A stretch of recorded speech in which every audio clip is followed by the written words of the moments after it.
Yung nakakalakad. Ate Tess, ikaw na sunod. Mas nakakalakad ka eh. Halika na, halika na. Dead! Oo, yung susunod. Ronald, ikaw nila. Yung susunod, mag-cue na dito. O kaya, they can greet them. Ninyo. Okay na. Ninyo, nasa si Ninyo.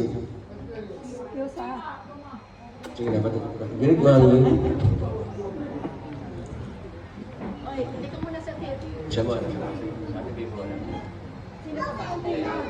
Isa-isa kayo para... Okay, first thing first, good afternoon everyone. It's been our honor to be here, of course. May nag-uusapan pati ka muna. All I can say, maliit maiksi lang. No? Si Mami kasi, or may ninang sa kasal, as far as I know, reminiscing, I think she's the most hardworking among them, ba? Sa magkakapatid. And there's no doubt na siya na yung natira because talagang masyado siyang energetic. And what I can say talaga is this is for sa inyong magkakapatid. Ang hirap ng buhay before, di ba? So, I think she prioritized kayong magkakapatid before herself. You could just imagine raising na 6 na anak. They're not perfect, but the thing is, he was able to do that. Hindi siya nag-asawa. At nagtrabaho para makapag-aral kayo. So, we have to be thankful and grateful for that. Kalimutan na lahat yung mga negativity. What matter is, paano nyo mapapaligaya si Mami. Mapapaligaya nyo lang si Mami pag nakikita kayong lahat na ganito.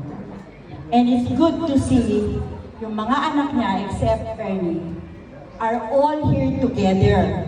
Di ba ang ganda? So, palakpakan natin yun. Chloe is here. Orly, Bobby, Connie came all the way from the US. Did I miss anyone? Kuya Joey. Also, I think we have to recognize Kuya Joey also, who is taking very good care of Mommy alone. So, where's Kuya Joey? Let's give him a big round of applause. Kasi sa pamilya natin, ganyan eh. Di ba? Si Auntie Perla nag-alaga kay nanay.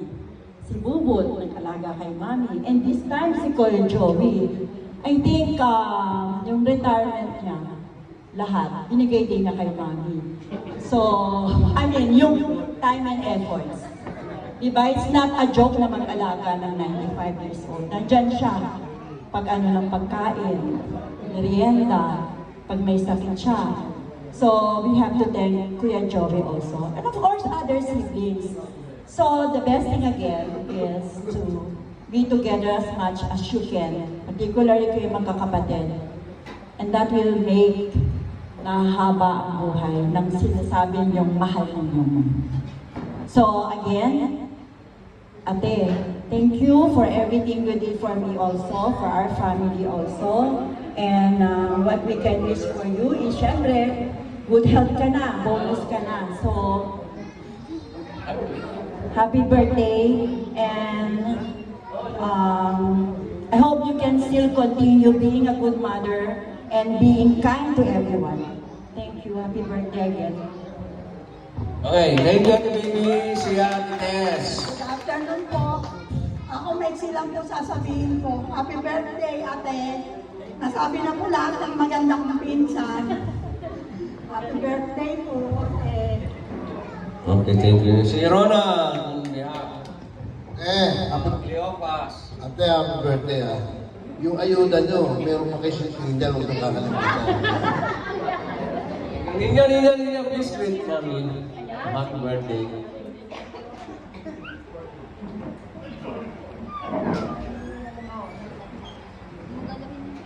Bubot.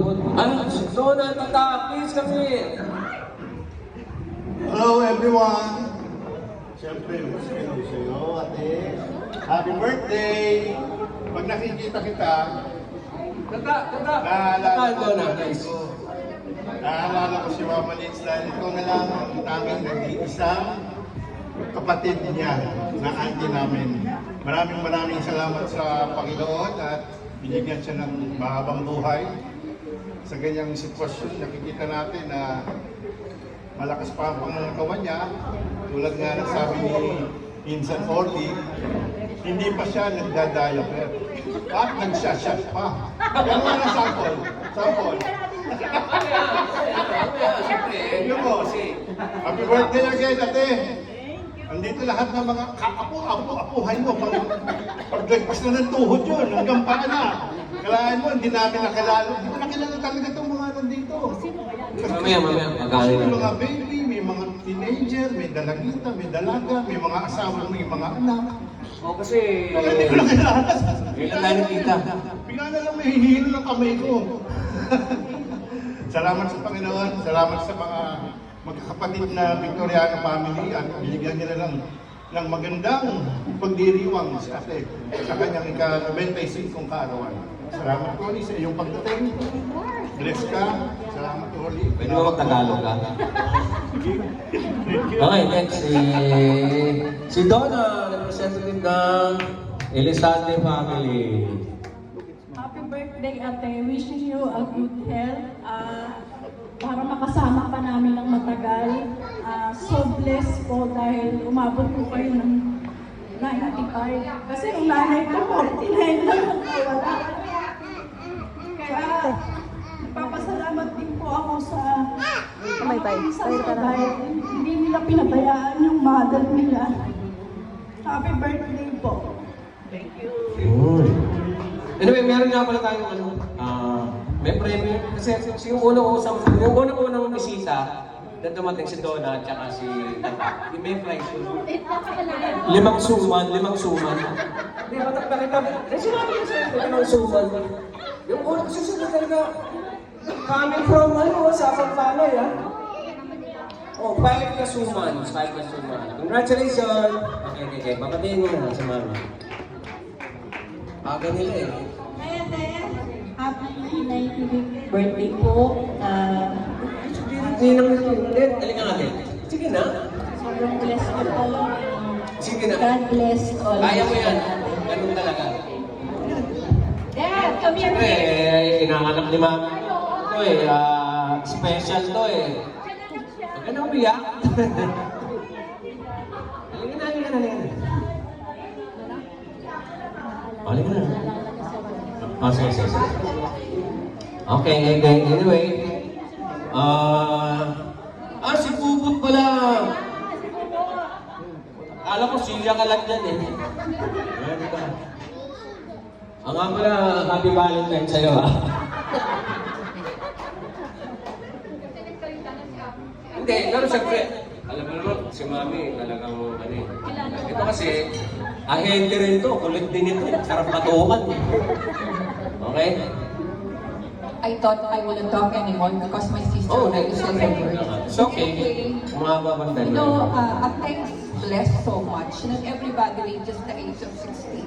You became 60, you became 70, you became 80, you became 90, and now 95. So blessed indeed. You still have a good memory, a good posture, and still remain beautiful. Alam niyo po, sa mga siblings ng mga parents, siya po yung pinakamaganda for me. She has a pointed nose and she works really hard. We're of the same work. We sell. I'm into sale and Ate is also into sale. Wishing ko sa ate,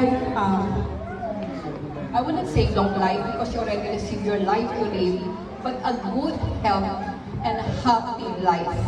You're loving still, your children are still around you, helping you, loving you so much. So take care of yourself. I hope that God will bless you even more. Be happy and fulfill the dreams of your life still.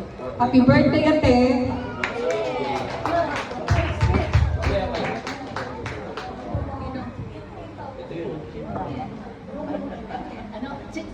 Mami, sino to?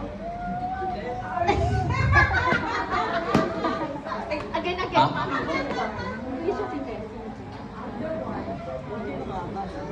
Okay, sensitive. She's also may hindi nang inkasal. Oo, hindi na yun. Anyway, thank you. Thank you, Richie Bubon. Thank you, thank you. Okay, hindi natin makapag-read lahat eh. Ayaw na din eh. Ayaw na din eh. Teka na din, kasi kailangan ka ng ninang mo, yun na, may exit lang. Napasa si Ronald, nagsalita si Ronald. Ayun na nakapagsalita rin. Teka na din. Okay, tuloy tayo sa program natin. Anyway, gusto ko lang magpasalamat sa mga nagpunta dito, sa mga relatives namin, galing pa ng Bulacan.